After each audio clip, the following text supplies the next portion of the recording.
ہمیں اپنی اولاد کی دینی تربیت کے لیے کیا طریقہ اختیار کرنا چاہیے؟ حضرت سلطان العارفین رحمۃ اللہ تعالیٰ علیہ، سلطان باہو رحمۃ اللہ تعالیٰ، ان کی تقریباً 34 بکس مارکیٹ میں موجود ہیں۔ آپ نے زیادہ کتابیں لکھی ہیں، لیکن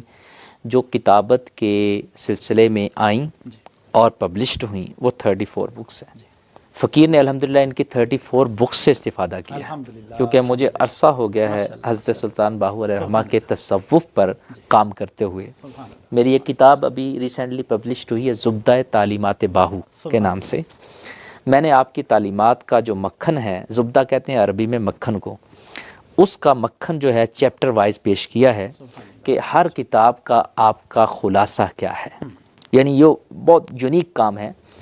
قبلہ نیاز سائی نے اس پہ حکم کیا تھا تو اس میں 1 سال لگا اور 1 سال میں وہ تیار ہوئی، ابھی پبلشڈ ہے۔ آپ نے جو اسپیسیفک موضوع رکھا ہے، آپ کا اندر میں نے یہ چیز دیکھی ہے کہ آپ نے جو بھی مسئلہ اپنی کسی کتاب میں بیان کیا تصوف پر، کیونکہ آپ نے زیادہ گفتگو فرمائی ہے، زیادہ تر عقیدہ بھی ڈسکس کیا لیکن تصوف پر کی گفتگو، دل کی بالیدگی یہ ہوتا ہے کہ اس کو میچور بنانا اور اس کو اس منہج پہ، اس جگہ پر لے آنا، اسٹیج پہ، کہ یہ اپنے رب کے دیدار میں مشغول ہو سکے، اپنی دل کی آنکھوں سے رب کے دیدار میں مشغول ہو سکے۔ آپ کا پورا تصوف یہ اس یونیک پہلو پر گفتگو کرتا ہے۔ ہر ایک چیز پر آپ قرآن کی آیت پیش کرتے ہیں، سبحان اللہ، ہر ایک چیز پر۔ بہت کم صوفیہ ایسے گزرے ہیں کہ جن کا قرآن کا اتنا گہرا مطالعہ ہو۔ ویسے تو اللہ کے ولیوں کے لیے اللہ بڑے رستے کھول دیتا ہے، ان کی جو شرح صدر ہوتا ہے نا وہ بہت ہوتا ہے، قرآن پہ ان کی بڑی نظر آتی ہے، جیسے حضور غوث پاک ہے، کیونکہ آپ کا بھی ہر لیکچر جو ہوتا تھا نا وہ قرآن کی آیات پر مشتمل ہوتا تھا۔ آپ کے مقالات جو پبلشڈ ہوئے حضور غوث پاک کے، اور یہ خاص مرید ان کے ہیں حضور غوث پاک کے، یہ ایسے ان کے یونیک مرید ہیں کہ ان کا بھی پورے تصوف کا جو گفتگو کرنے کا انداز ہے نا وہ ٹوٹلی حضور غوث پاک کی کاپی ہے، کیا بات، ٹوٹلی کاپی ہے۔ آپ ہر چیز پر قرآن کا مسئلہ،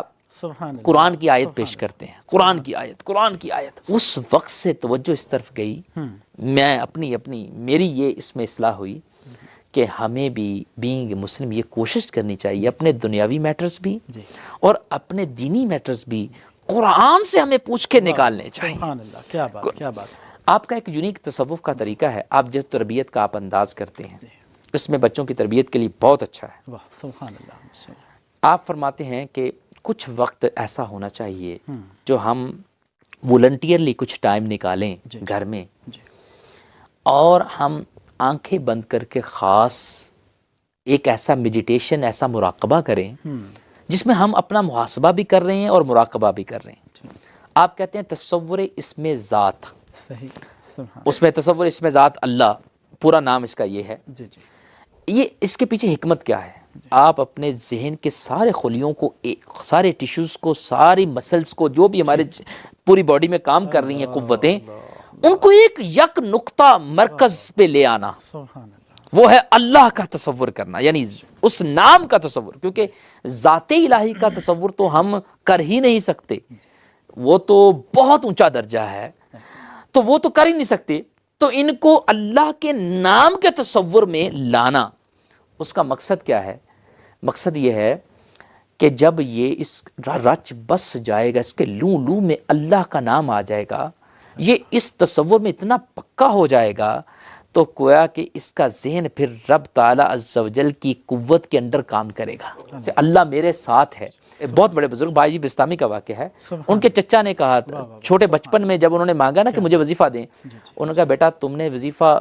یہ عربی میں، تم نے یہ اس وقت عربی وہاں چلتی تھی، تم نے یہ کہنا ہے کہ اللہ میرے ساتھ ہے۔ وہ چھوٹے بچے تو اتنا وظیفہ کافی تھا ان کے لیے کہ اللہ میرے ساتھ ہے۔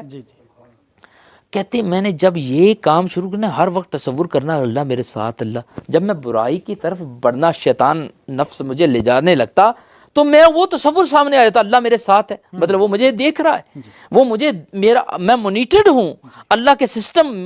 مجھے کوئی دیکھ رہا ہے۔ میں برائیوں سے بچا، دین کی طرف آیا، اور صرف دین کی طرف نہیں، تمام اولیاء کے سردار بنے، سلاسل کے سردار کے پیچھے بیس کس میں بٹھائی کہ اللہ میرے ساتھ ہے، یعنی کہاں سے اس کو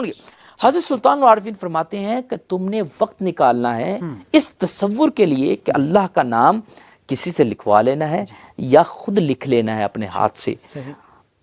چند منٹ اس کو دیکھنا ہے، اس کے بعد آنکھیں بند کر لینی ہے کہ یہی نام جو میرے ابھی سامنے تھا یہ میری دل کی تختی پہ رقم ہو گیا ہے۔ سبحان اللہ، یہ اسے کہتے ہیں مشق مرقومیہ، مشق مرقومیہ، یعنی آپ نے وہ نام جو ابھی لکھا تھا وہ رقم کر لیا ہے دل پر۔ جب دل پہ کر لیا ہے تو پھر کبھی یہ تصور کرنا ہے تم نے کہ اب اس سے نور نکل رہا ہے، جو جھوٹ، چغلی، غیبت اور حسد اور تکبر، یہ ساری بیماریاں میرے دل سے نکال کر اس سے نور بار کر رہا ہے۔ جب ہمارا بچہ اور ہم سب ایسے ہو جائیں گے، کچھ ٹائم ہم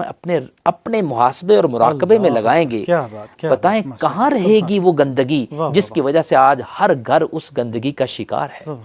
جس کی وجہ سے نہ بیٹا باپ کو باپ سمجھ رہا ہے، جس کی وجہ سے نہ بیٹا بہن کو بہن سمجھ رہا ہے، نہ بہن، نہ ایون کہ ماں۔ پہلے ہم ہوتے تھے، میں جب شروع میں کنٹری میں آیا تو میں سمجھتا تھا کہ باپ سٹرگل کر رہے ہیں، کیونکہ ان کی محبت کو بچوں کے دل میں ڈالنے والا کوئی لیکچر گھر میں نہیں دیا جاتا، اور اینڈ پہ باپ کو فارغ کر دیا جاتا ہے اور بچے ماں کے بن جاتے ہیں۔ پہلے میں یہ سمجھتا تھا، اب یہ کیسز اتنے بھیانک ہمارے دارالفتاح میں آئے، میں کہتا ہوں مائیں بھی سٹرگل کر رہی ہیں، اب ماؤں کے ہاتھوں سے بھی مسئلہ دور چلا گیا، اب صرف اور صرف یعنی اس قدر زیادہ مادیت اور میٹریلسٹک ہم ہو گئے ہیں کہ ہم نے رشتے سمجھے ہی نہیں، جیسے کہتا خون سفید ہو گیا،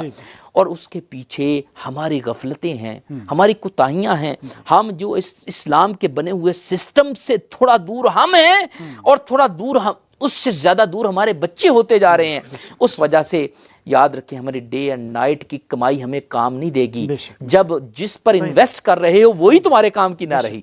جس کو تم پال رہے ہو، جس کھیتی سے تم نے آگے کچھ پھل کاٹنا ہے، جب اس سارا پانی اس میں آپ کی کمائی کا جا رہا ہے، جب وہ تمہارے کام کی نہیں رہی تو ڈے اینڈ نائٹ شفٹیں تمہارے کام کی نہیں رہیں گی۔ لہٰذا ضروری ہے آج ہم اپنے صوفیہ جس طرح اپنے اولاد کی تربیت کرتے تھے اس طرف ہم آئیں۔ میں ابھی انشاءاللہ دوسرے راؤنڈ میں قرآن کا ایک اور نظریہ سامنے لے کر آؤں گا کہ ہم نے اپنے بچوں کو یہ چیزیں بھی سکھانی ہیں جس سے انشاءاللہ ہمارے بچے دین کے قریب آئیں گے، پھر انہیں پتہ چلے گا کہ دین کے آئینے میں باپ کی عظمت کا مینارہ کہاں ہے، دین کے آئینے میں ماں کی عظمت کہاں اونچی رفعتوں والی ہے۔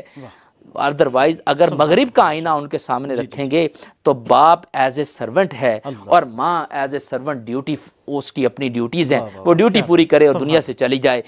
ایسا ہمارا کلچر نہیں ہے، ایسی ہماری روایات نہیں ہیں۔ ہم باپ کو اتنی اہمیت دیتے ہیں کہ اولاد بالغ بھی ہو جائے تو باپ کا ڈیسیجن ان پہ اوور کم کرتا ہے، ڈومیننٹ کرتا ہے۔ لیکن آج کے اس کلچر کے اندر اگر ہم نے ٹوٹل انہی کا کلچر اپنانا ہے تو پھر اس صورت میں باپ محفوظ نہیں ہے۔ تو میں ایک سال کے اندر یاسر بھائی ڈے فادر ڈے منانے سے باپ کی عظمت کوئی سامنے نہیں آنے والی۔ ہم تو ہر ڈے فادر ڈے منانا چاہتے ہیں، ہم تو ہر ڈے مدر ڈے منانا چاہتے ہیں، ہمارا اسلام تو یہ کہتا ہے۔ لہذا ان کی دینی تربیت بہت اہمیت سے کی حامل ہے اور ہم نے اس پہ توجہ دینی ہے۔